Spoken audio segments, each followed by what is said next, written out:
नमस्कार दोस्तों। क्या आपको भी चलने, उठने, बैठने या फिर हाथ पैर हिलाने में परेशानी होती है? क्या आपके जोड़ों में सूजन, दर्द या जकड़न रहती है? दोस्तों हो सकता है आप गठिया यानी अर्थराइटिस से परेशान हो। दोस्तों आज की वीडियो में हम बात करेंगे जोड़ों के दर्द के बारे में, गठिया के क्या कारण होते हैं इनके बारे में, क्या-क्या लक्षण होते हैं और घरेलू उपाय के साथ-साथ होम्योपैथिक में इसके क्या इलाज हैं, इन सब चीज़ों के बारे में दोस्तों इस वीडियो के माध्यम से हम बात करेंगे। दोस्तों वीडियो को अंत तक ज़रूर देखें ताकि आप इस समस्या को जड़ से समझकर राहत पा सकें। आइए दोस्तों हम बात कर लेते हैं कि गठिया क्या है। गठिया किस कारण होता है और गठिया क्यों होता है? दोस्तों गठिया एक प्रकार की ऐसी बीमारी है जिसमें शरीर के जोड़ों में सूजन आ जाती है और दर्द होता है। यह कोई एक बीमारी नहीं बल्कि 100 से ज़्यादा प्रकार की स्थितियां हो सकती हैं जिनमें जोड़ों को नुकसान पहुंचता है और जोड़ों की दर्द की समस्याएं बहुत तेज बढ़ जाती हैं जिनको लेके बहुत लोग परेशान रहते हैं। दोस्तों सबसे आम प्रकार जो है वो है ऑस्टियोआर्थराइटिस जो उम्र बढ़ने के साथ होता है और ये बीमारी लगातार बना ही रहता है। दोस्तों दूसरी जो बीमारी है जो बोलते हैं रोमेटिक अर्थराइटिस। दोस्तों यह एक तरह की ऑटो इम्यून बीमारी है और यह किसी भी एज में लोगों को हो सकता है।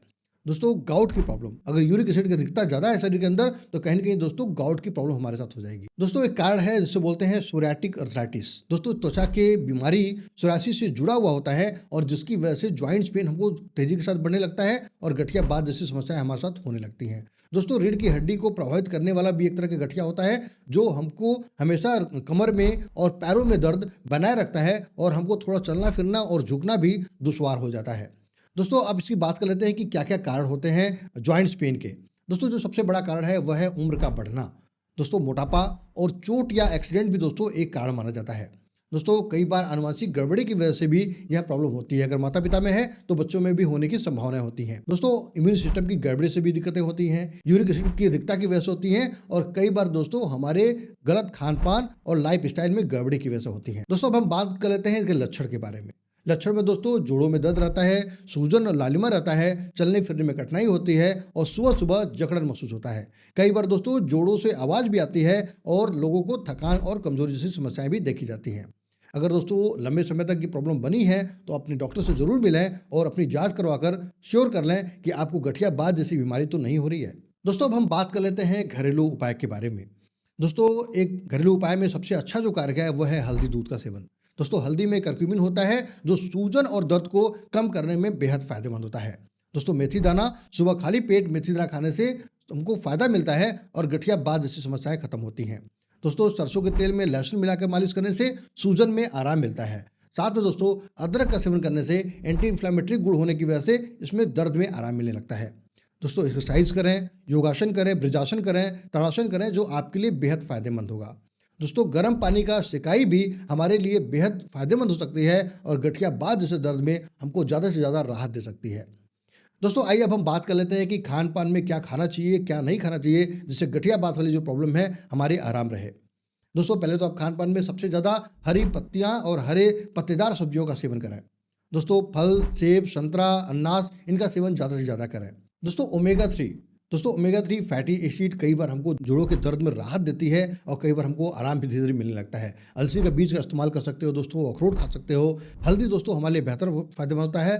हल्दी, लहसुन, अदरक को जरूर ज़्यादा से ज़्यादा लेना चाहिए जो हमारे गठिया बाद जैसी प्रॉब्लम को आराम देती है। पानी का सेवन ज़्यादा से ज़्यादा करें। दोस्तों अब जान लेते हैं कि हमको क्या नहीं खाना चाहिए। दोस्तों ज़्यादा नमक और चीनी खाने से बचें, डीप फ्राइड चीज़ों को इस्तेमाल बंद कर दें, रेड मीट खाना बंद कर दें, बहुत ज़्यादा ठंडी चीज़ें न लाएं और शराब और सिगरेट का सेवन भी दोस्तों धीरे धीरे बंद कर दें जो कहीं ना कहीं आपकी गठिया बाद जैसी बीमारी को बढ़ाएगा और यह बीमारी जड़ से खत्म नहीं होने पाएंगी।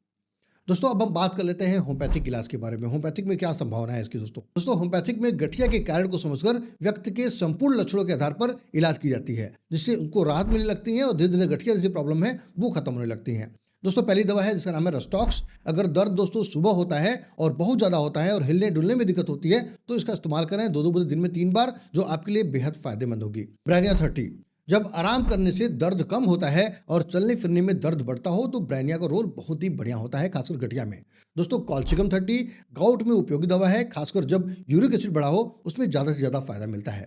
दोस्तों लीडमपाल 30 टखनों घुटनों में दर्द होता है और सूजन होता है तो उनमें हमको फायदा मिलने लगता है। दोस्तों कॉस्टिकम 200 पुरानी गठिया खासकर जब मांसपेशियों में कमजोरी हो उसके लिए बेहद फायदेमंद होता है।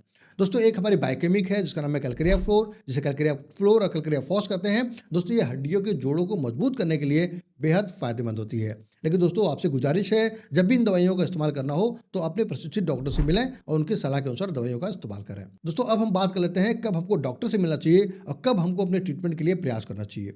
दोस्तों अगर जोड़ों का दर्द 2 हफ्ते से ज़्यादा बनी हो, सूजन हो, बुखार हो और कमजोरी महसूस होती हो तो आपको दोस्तों डॉक्टर से मिलना चाहिए। दोस्तों गठिया का सही इलाज तभी संभव है जब आप समय पर पहचान कर इलाज शुरू करते हैं। दोस्तों घरेलू उपायों के साथ साथ होम्योपैथिक दवाओं का इस्तेमाल आपके लिए बेहतर काम करेंगी। दोस्तों नियमित व्यायाम करें, संतुलित आहार लें, जो आपको इस बीमारी को ज़्यादा हद तक राहत दे सकती है और बीमारी को धीरे धीरे करके जड़ से खत्म करती है। दोस्तों अगर आपको वीडियो अच्छी लगी हो तो वीडियो को लाइक करें, शेयर करें, सब्सक्राइब करें, जिससे आपके और भी दोस्तों को ज़्यादा से ज़्यादा और अच्छी जानकारी मिल सके। दोस्तों अगर आपको कोई सवाल हो तो नीचे कमेंट कर सकते हैं। हम फिर मिलेंगे दोस्तों अगले वीडियो में। बहुत बहुत धन्यवाद दोस्तों, नमस्कार।